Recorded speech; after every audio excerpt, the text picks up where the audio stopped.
welcome to today's video and welcome to another WWE reaction. This video was recommended by Immune Imran. Please react WWE versus WCW Monday Night's War. Full story. Please react. You don't have to say please. You can, just say, Bunny, can you react? Like, there is literally no need. I will listen. I did find this video and it is by Off the Top Rope. So if you're interested in checking out the original video, you can go and check it out. But if you are interested in my reaction, then stick around. It is called WWE versus WCW, the exact moment WCW died and WWE won. It's wartime. Ladies and gentlemen, welcome to the most electrifying rivalry in wrestling history. I'm talking about the epic showdown between the two behemoths of the sports entertainment in the early 90s. Oh, I like That's this picture. WCW versus WWF and the Monday Night Wars. In the red corner, we have World Championship Wrestling, a powerhouse that took the wrestling world by storm, led by the icon Sting, the unstoppable force of Goldberg, the rebellious NWO faction, and the legendary Hollywood Hulk Hogan. But in the blue corner, we have the juggernaut of the industry, World Wrestling Entertainment, led by the People's Champion The Rock, Stone Cold Steve Austin, who raised hell, The Undertaker struck fear into the hearts, and Shawn Michaels was breaking hearts. Both these companies became so big that their battle for ratings was dubbed the Monday Night Wars. It unleashed a battle of supremacy, with WCW Monday Night Nitro going head to head against WWE's Monday Night Raw. Each week, fans witnessed twists, turns, and shocking surprises that pushed the boundaries of wrestling entertainment. From the infamous Montreal Screwjob to the NWO shocking invasion, this era redefined what wrestling could be. Superstars jumped ship, betrayal was a commonplace, and the lines between good and evil blurred, creating a sense of reality that kept us all on the edge of our seats. But as most fans know, in 2001, WWE acquired WCW, marking an end to the Monday Night Wars. It was a seismic shift in the wrestling landscape. Man, the fact that he actually is showing McMahon's picture like that, it looks like he was like just offering the money and buying it. Like, the person with the most money wins in these corporations. WWE stood tall as the undisputed champion of the sports entertainment around the world for future generations. So what really happened? Why couldn't WCW maintain their success despite having the upper hand over WWE? Well, today we'll be looking at what led to the downfall of a promotion that gave us such stars like Goldberg, Sting, and even Booker T. So let's begin with how WCW came into existence, as this will help us understand their decline. WCW was originally known as Georgia Championship Wrestling, which was aired on the superstation WTBS, and at the time Vince McMahon and WWE was already being aired throughout the US, and seeing another wrestling promotion have a national time slot on TV really bothered him, so he began to looking into options to acquiring GCW. And it has to be said, classic Vince as always. And that was despite his father giving him the company. He warned him not to monopolize the industry and step on other territories. Wait, are you trying to tell me that McMahon had already the money from his dad? He didn't create his own wealth? He came upon it? Oh my god. See, like, these kids from rich parents. This is Kylie Jenner all over again. The hate, bring it on. I'm just joking, guys. But like, still, like, I literally thought that he created WWE from nothing. Didn't stop him from continuing his ambition, and Vince got his wish when GCW was experiencing changes in their ownership due to numerous problems. And yes, you can technically say Vince bought WCW twice. So on July 14th, 1984, WWE took over the time slot that aired GCW. Instead of airing quality GCW wrestling that fans adored, Vince decided to run highlights of his own show. And if you know Vince, you know his shows mostly focus on storylines and drama, sports entertainment, which is kind of like really important because it's like a reality sports show. In other words. And the ratings turned out so low that GCW was later acquired by a small wrestling promotion known as he had to bring them both. However, JCP also struggled financially and they were nearly bankrupt. This is where the saving grace for GCW enters the frame. Ted Turner, the owner of Turner Broadcasting. He closely monitored everything and saw the potential in the wrestling industry. He acquired most of the assets of JCP in 1988, and the name of the promotion was changed to WCW. Oh my God, that Things sounds looked weird. great for two reasons. Ted Turner understood professional wrestling and the financial backing. So ever since WCW began, the promotion had notable wrestling legends like Dusty Rhodes and Bill Watts as television executives, given the roles of vice presidents of wrestling operations. So while they may have an insight into the industry, they failed in growing WCW's popularity and increasing its fan base in international territory, something Vince was extremely successful in. And then this is where arguably the face of the company was introduced. Who's the face of the company? Eric? Eric Bischoff was initially hired as a commentator in the company, but when Bill Watts resigned, Bischoff saw the opportunity to climb the corporate ladder and also help WCW reach new heights. And surprisingly, Bischoff was hired for the position, but what's even more baffling is Bischoff was later promoted to executive producer to senior vice president, meaning that he had control of everything in WCW. After all, Bischoff was really smart. Other than that, he actually cared about WCW and in making it popular. He wanted to compete with WWE and eclipse its popularity. Plus the guy is like younger, you know, so he has time to learn, and he can listen to his own generation. And convinced the executives to move the WCW production to Disney's MGM studios in Orlando, Florida, and asked them to invest more in production value, which will increase the number of pay-per-views per year. However, the biggest move that Bischoff made is when he launched WCW Monday Nitro in 1995. It put WCW on the map in direct competition with WWE's Monday Night Raw, and this is how the Monday Night Wars came to be. WCW had one clear advantage here. It was a live show, unlike Raw, which was taped 1 week in advance. Since Raw was taped, Bischoff would have his commentary team air the results of Raw on his show, spoiling it so that the fans could remain on Nitro and not switch over. Oh, is he even allowed to do that? Oh, destroyed. I mean, if you already know the results and it is not a live show, it's like spoiling an episode of a series that you're waiting for. Imagine like Game of Thrones and they tell you this person died in the next episode. It's so mean. But it's business. But to Raw. Change your channels to our competition. They've got their show in the can. Their show's been taped.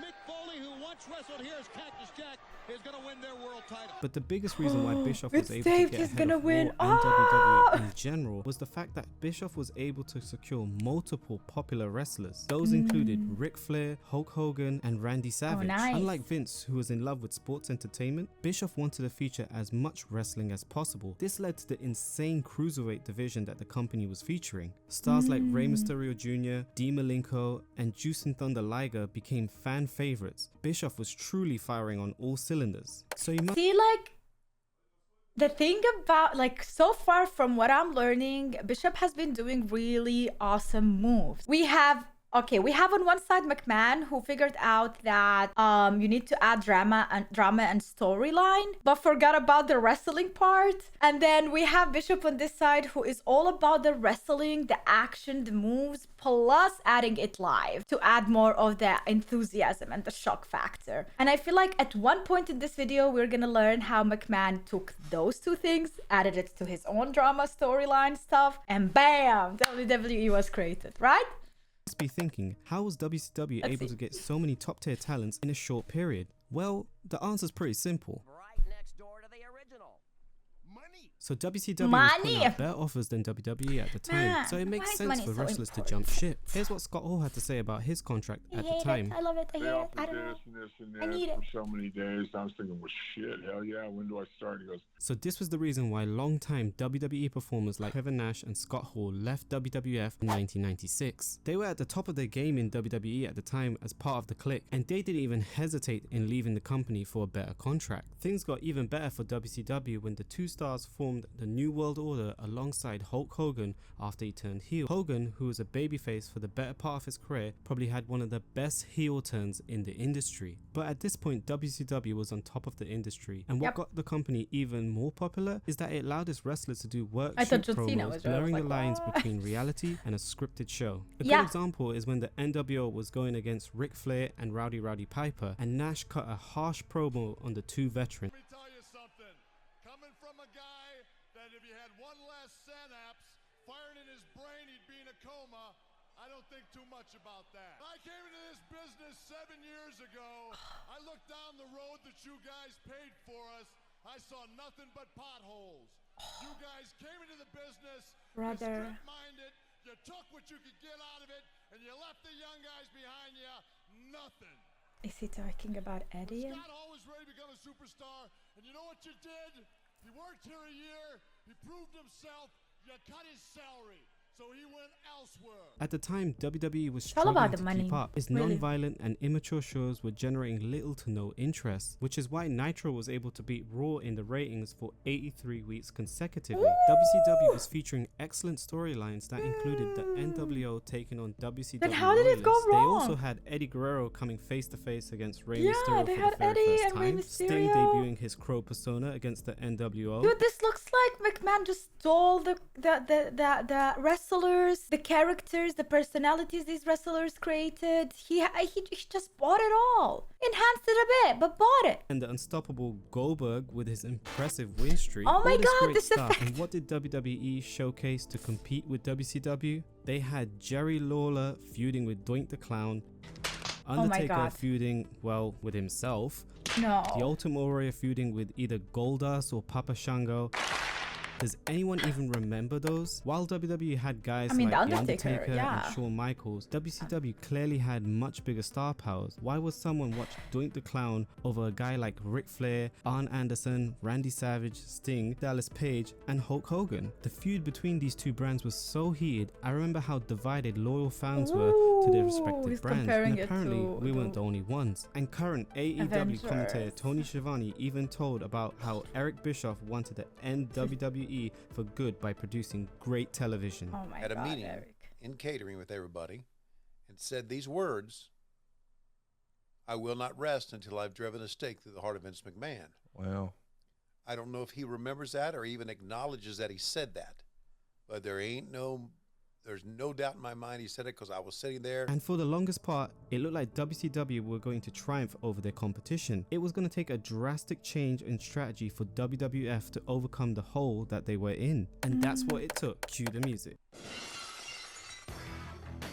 Do you know why Stone Cold Steve Austin is often called the greatest WWE superstar of all time? That's Why? because he got over at a time when the company needed top guys to compete with WCW. I mean, it's just Austin. You cannot really like I don't know, man.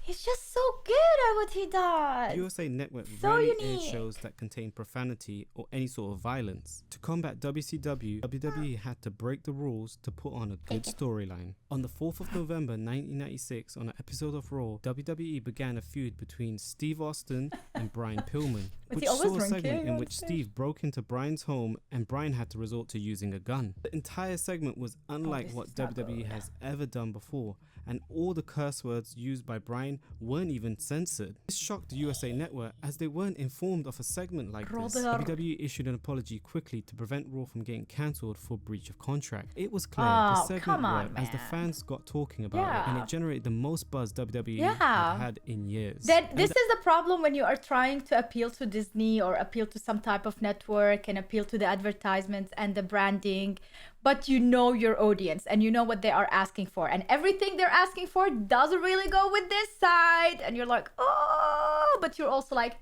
the money, the money. What is more important, huh? Where can I find the balance? And finding the balance is so hard. that was it. They finally found their strategy that will help them Okay, compete what against was it? WCW, which was to feature more adult-oriented storylines and characters. Good morning, So even it's though wrestling. WCW had the bigger names such as Bret Hart on their roster, WWE's adult-oriented show proved to be a major success starting from 1997. Raw's name was changed to Raw is War, featuring stars like Stone Cold, who acted like a rebel. The Rock was a rising star with the greatest catchphrases and insults, and DX, the ultimate non-family friendly group. However, one thing that WWE began to do was the one thing that got WCW over, and that was What? creating storylines that distorted Exactly. the line between reality and kayfabe. The best example McMahon of knew this how to is when the create evil storylines Vince that McMahon are character capturing mentioned you. that Brett screwed Brett in the now infamous Montreal Screwjob. Screw Bret Hart, nor did Vince McMahon screw Bret Hart. I truly believe that Bret Hart screwed Bret Hart. And you can Oh. look in the mirror and know that. The fact that Vince broke the fourth wall but still kept the storyline going, well, it was genius. Whether you liked it or not, this was working, and for the first time in 2 years, WWE began to overtake WCW in the ratings. In response to this, WCW messed up big time. In an effort to take back the lead in the ratings, WCW positioned Goldberg as the main event attraction, and it worked for a while, but the fans were more interested in seeing the ultimate rise of The Rock. His rivalry with the Stone Cold really got fans hooked. In 1999, Mankind defeated The Rock to win the WWE Championship on a taped episode of Raw. Remember how I told you that Bischoff used to announce Raw's results on his show? Yeah, this cost him a lot. Bischoff ordered his commentator Tony Schiavone to tell the whole world about Mankind's victory, a now infamous moment. What happened?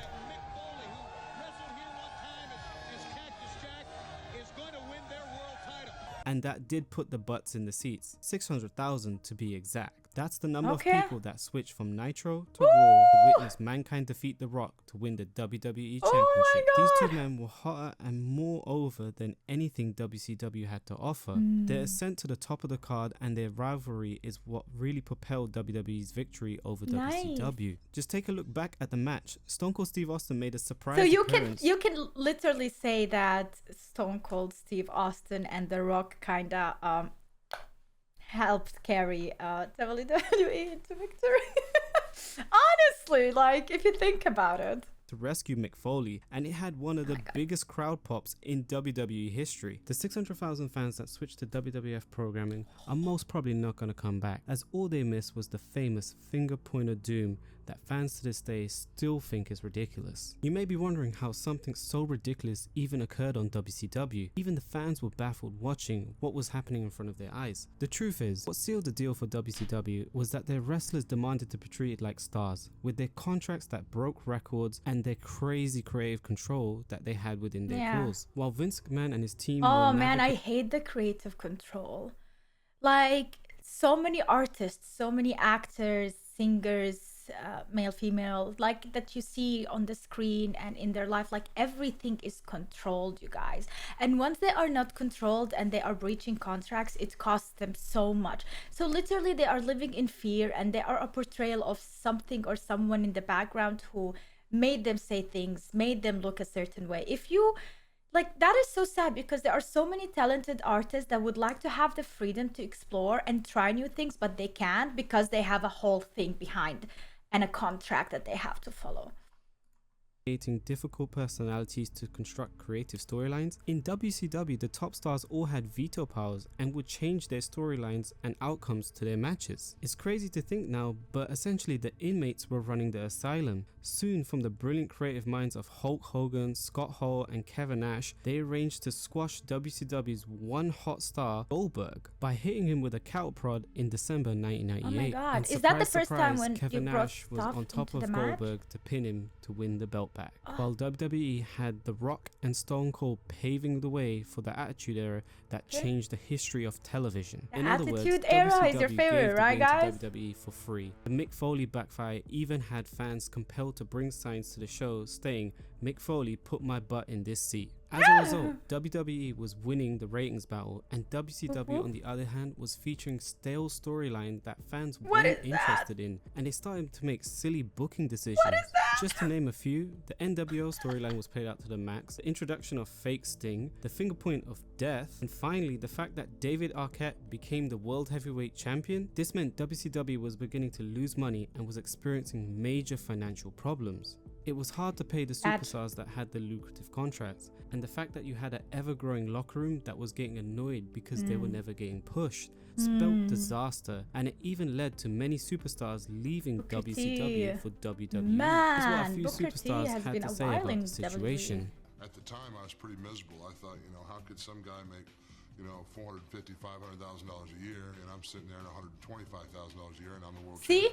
See, this is the thing. Like, if you give it your all, and then you see another company hiring people who you think are even less talented than you, and they're getting more money, of course you're gonna ask for more money. Of course you're gonna complain. Like, it is all about the money at the end, you guys, because he knows how much he brings to the company. He's not gonna get himself be used for it. So in 2000, many potential buyers began showing interest in acquiring WCW. Eventually, Turner Broadcasting System was bought out by Time Warner, which later merged with America Online. This also meant that Ted Turner was no longer in control of WCW. As WCW continued to lose money and the ratings war, the new management saw that it was too expensive to keep Nitro running on air, which led to the demise of WCW as a whole. This meant that WWE was free to acquire the trademark, video libraries, and many of the superstars that WCW had. And that's how WWE and Vince won the war in the end. Eric Bischoff knew that WCW's time was written on the wall way before everyone else. Here's what he had to say about the situation in an interview. I get called to a meeting and I show up in that meeting and there are 12 or 14 people sitting around a long conference table. Only 2 or 3 of them I even recognized. I didn't even know who they were. And got down to the end of the table. This guy, his name was Joe. He was the president of Turner Ad Sales. He stood up, or he didn't stand up. He sat there and he said, "You need to start producing your show for children and families." Just like I forced WWF to stop doing it. Because while they were doing that and I was doing what I was doing, I was kicking their ass financially, ratings-wise. Like he knew if he has to do that, it's not. Now I have not somebody go who's in anywhere. charge of ad sales for Turner Broadcasting telling me I have to abandon the very formula that got us to the dance and put us in the #1 position on television. And I left that meeting and I went home and I told my wife, I said, I'm going to quit. Return my resignation. In reality, WCW had tons of infrastructural issues, and the Turner Broadcasting did everything in their power to kill it at once they wrangled control away from Ted Turner. The fact remains, well-run companies just don't disappear after a couple of years. And from WCW's point of view, some fans believe that they were relying on yesterday's stars. The public had been watching them wrestle for more than a decade, but you could argue that this intense rivalry between WCW and WWE has left an incredible mark on the wrestling history. Battles, the drama, the unforgettable moments, these all shape the wrestling landscape for generations to come. But here's the deal. Without WCW, we may have never gotten the Attitude Era. The company, despite all of its flaws and failures, at the end gave us legends like Rey Mysterio and Chris They pushed them Jericho. into creating something new and different. Is AEW making the same mistake? And will history repeat itself? What are they doing? Oh my god, why did you end like this?